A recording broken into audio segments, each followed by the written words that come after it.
Shalom, shalom, shalom, chers frères, chères sœurs dans le Seigneur. Bienvenue dans notre émission Foi sans béquille, une émission que présente le centre Amen Church.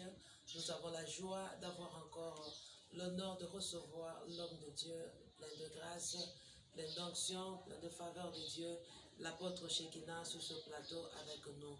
Ce matin, il va développer un thème aussi important qu'habituel. Il va parler sur la loi du sabbat brisé. Waouh, quel thème merveilleux. Voilà, nous allons recevoir l'homme de Dieu, apôtre Shekinah. Nous vous disons, soyez le bienvenu sur ce plateau. Merci, pasteur Mami. Merci, fidèle, bien-aimé, vous qui nous suivez de partout. Que le Seigneur vous soit favorable. Amen.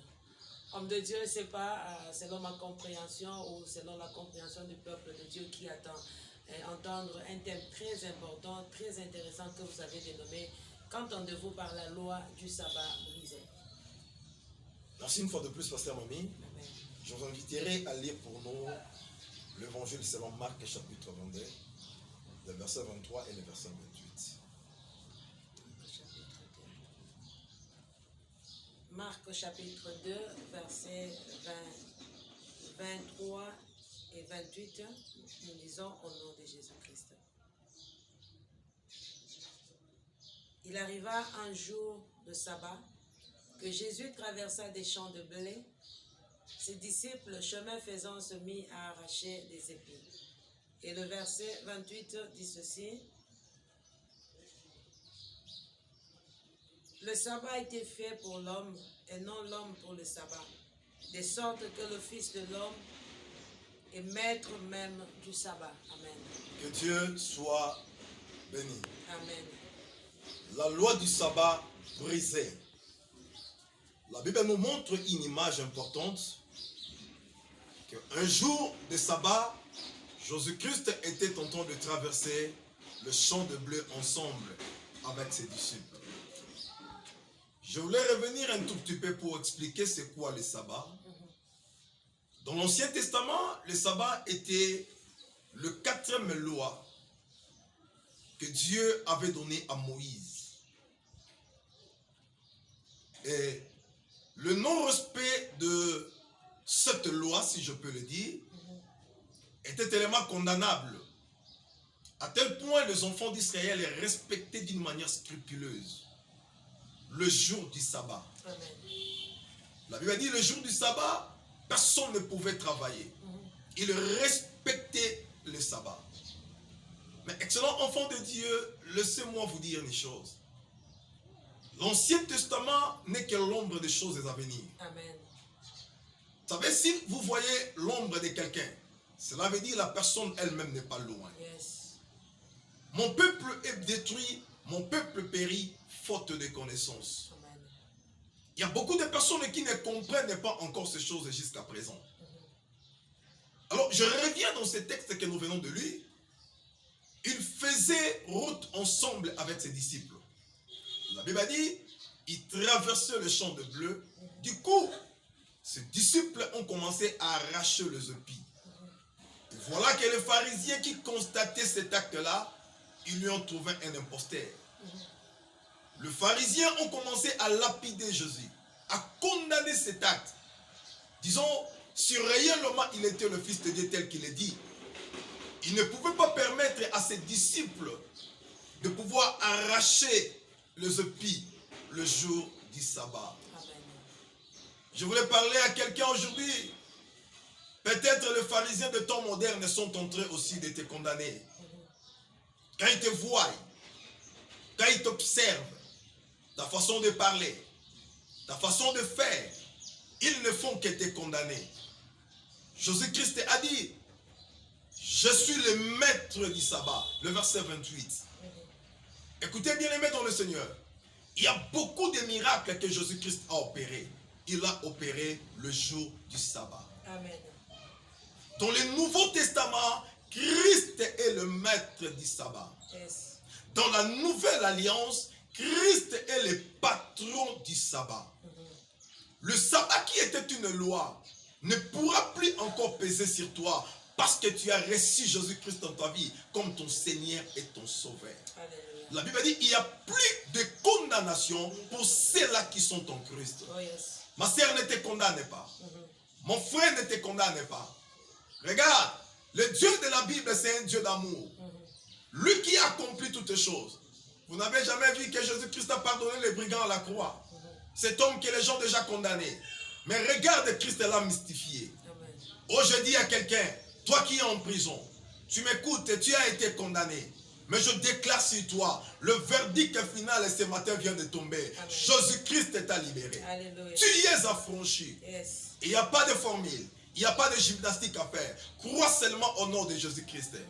Car en ce nom, rien ne te sera impossible. Amen. Beaucoup de miracles que Christ a opérés, il a opéré le jour du sabbat. Vous savez, les disciples ont posé la question à Jésus au sujet de ce monsieur-là. Si vous lisez Jean 9, l'histoire de l'aveugle né. Écoutez, les disciples ont dit à Jésus, Seigneur, pourquoi cet homme est-il né aveugle? Serait celui qui aurait péché ou encore ses parents ou encore qui que ce soit? Jésus a dit non, ce n'est ni l'un, ce n'est ni l'autre, c'était pour la gloire du Seigneur. Amen.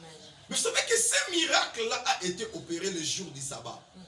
Et raison pour laquelle les pharisiens commençaient maintenant à condamner Jésus. Parce que voyant combien le Seigneur, il démontrait la puissance de la gloire de son Dieu, même le jour du sabbat. Ils ont dit, mais cet homme n'est pas sérieux. Il y a des choses que tu peux faire. Les gens peuvent constater comme si c'est paranormal. Mais bien aimé, si tu es convaincu, continue à le faire. Amen.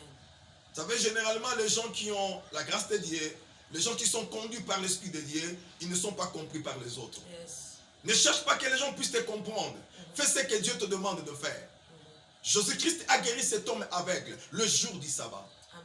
Et la Bible dit, c'est toujours le jour du sabbat où Jésus-Christ même a redressé la femme qui était courbée. Amen. Oh, je voulais parler à quelqu'un. Peut-être tu es aussi comme cette femme. Tu es dans la synagogue, tu es dans les temples, tu es à l'église, mais tu es courbé. Yes. Vous savez, la courbature pour cette femme est symbolisée en elle un état de faiblesse. C'est un handicap. Yes. Je parle à quelqu'un qui a des handicaps aujourd'hui.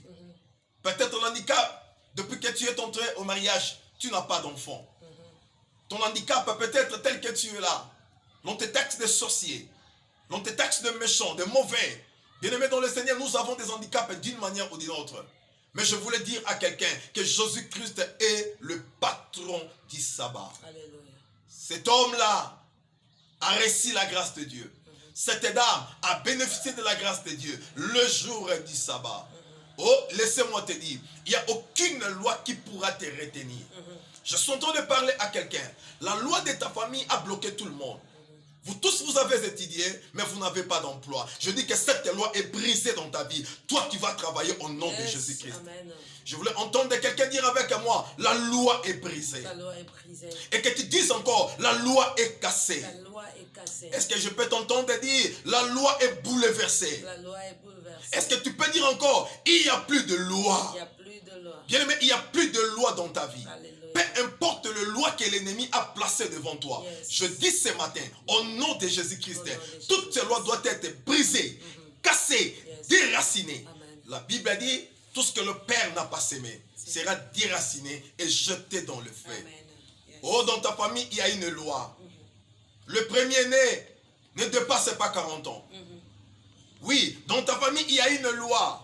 Avant de partir au mariage, il faut que tu puisses tout d'abord mettre au monde et que tu sois engrossé dans le toit paternel. Bien aimé, je dis dans ta vie, cette loi doit tomber. Doit tomber. Je dis que la loi doit tomber. Yes. Je vais entendre quelqu'un dire encore, la loi doit tomber. La loi doit tomber. Dites encore, la loi doit La tomber. loi doit tomber. Il n'y a aucune loi qui pourra te retenir. Yes. Il n'y a aucune loi qui pourra t'empêcher de faire ce que Dieu t'a demandé de faire. Amen. Amen. Cette dame a été redressée le jour du sabbat. Alléluia. Je suis en train de proclamer dans ta vie les redressements de tous les secteurs de ta Au nom vie. de Jésus. Et que le Dieu de ciel commence à redresser ta santé, Alléluia. à redresser ta vie, à redresser tes enfants, à redresser ta scolarité. Tout ce qui est à toi doit être aujourd'hui redressé au nom de Jésus-Christ. Car il n'y a aucune loi qui pourra te retenir. Dans le Nouveau Testament, bien-aimé dans le Seigneur, nous sommes des personnes privilégiées. Jésus-Christ a fait une mission noble. La Bible a dit, c'était à la croix où il avait déchiré les ordonnances et les lois qui nous condamnaient. Bien-aimé, il n'y a aucune loi qui pourra encore te condamner. Oh, dites avec moi, la loi est brisée. Je dis à quelqu'un, la loi du matriarcat, la loi du patriarcat, la loi de l'environnement qui pèse dans ta vie. Aujourd'hui, ça doit tomber. Au nom de Jésus-Christ, est-ce que tu peux me dire Amen? Tu peux me dire encore Amen. Une fois encore, Amen. Amen. Que Dieu te bénisse. Amen, amen, amen, amen. Bien-aimé, c'était très formidable, très merveilleux. J'ai découvert beaucoup de choses par ce thème. La loi est brisée. Quelle est cette loi qui te condamnait, qui doit tomber aujourd'hui? Par cette prise de conscience, nous disons que si vous avez aimé et que vous voulez que l'homme de Dieu prie pour vous en ligne, vous n'avez qu'à le joindre à son numéro 09 98 360 768. Je reprends 09 98 360 768. C'est le même numéro utilisé sur le WhatsApp. Voilà, nous avons la joie et nous vous remercions pour votre attention particulière que vous avez pu apporter à ce message et à suivre ces grands hommes de Dieu que Dieu utilise puissamment. Nous nous retrouvons la prochaine occasion avec le même plaisir. Que le Seigneur Dieu de l'apôtre Shekinah vous bénisse tous.